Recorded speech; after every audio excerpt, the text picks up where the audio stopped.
YouTube খুলে কিন্তু এই ভাইরাল ফ্রিজ ম্যাগনেটের দোকানটা কিন্তু বারবার ফিরে আসছে। আজকে আমি তোমাদের সন্ধান দেব এই দোকানটা কোথায় পাবে। আজকে আমি চলে এসেছি পাটুলি লোক সংস্কৃতি মেলাতে, যেখানে রয়েছে প্রচুর দোকান। এই মেলাতে রয়েছে এরকম সুন্দর সুন্দর কাজ করা ঢাকাই শাড়ি, রয়েছে দারুণ দারুণ অ্যান্টি টার্নিশের bracelet, cute cute teddy bear, যেগুলো তোমরা কিউরিং হিসাবে ইউজ করতে পারো। আর এবার আসে সেই ভাইরাল দোকানে, যেখানে তোমাদের পছন্দের সমস্ত ক্যারেক্টার্স এর ফ্রিজ ম্যাগনেট পেয়ে যাবে, তাও আবার মাত্র 50 টাকায়। যারা বিটিএস লাভার আছো তারাও কিন্তু নিরাশ হবে না, কারণ তাদের জন্য রয়েছে এখানে ফ্রিজ ম্যাগনেট। রয়েছে কাস্টমাইজেশনের সুব্যবস্থাও। কাস্টমাইজ করে তোমরা নিজেদের পছন্দ মতন ফটো ফ্রেম আরো অনেক কিছু তোমরা মোবাইল স্ট্যান্ড বানিয়ে নিতে পারবে এই দোকান থেকে।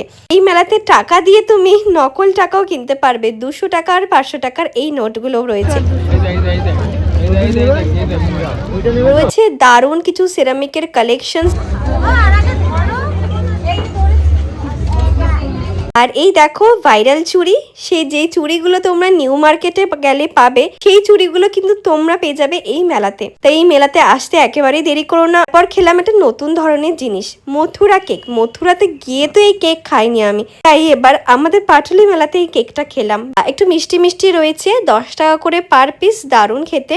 মিলন মেলা সবার জন্য সবসময় এসে গেছে আপনাদের সেই সুপরিচিত মথুরা প্রোডাক্ট। বাচ্চাদের জন্য রয়েছে এরকম দারুণ কিছু গেমস। আর মেলা মানেই তো নাগরদোলনা। যদিও আমি নাগরদোলনায় উঠতে বেশ ভয়ই পাই, তাও দেখতে বেশ ভালোই লাগে। আর নাগরদোলনা না থাকলে মেলা ঠিক মেলাই মনে হয় না। তাই মেলায় এলে ঘুগনি খাবো না সেটা কিন্তু হয় না। ঘুগনি খেয়ে সেসব দিয়ে আজকে আমরা পাটুলি মেলাটা কমপ্লিট করলাম।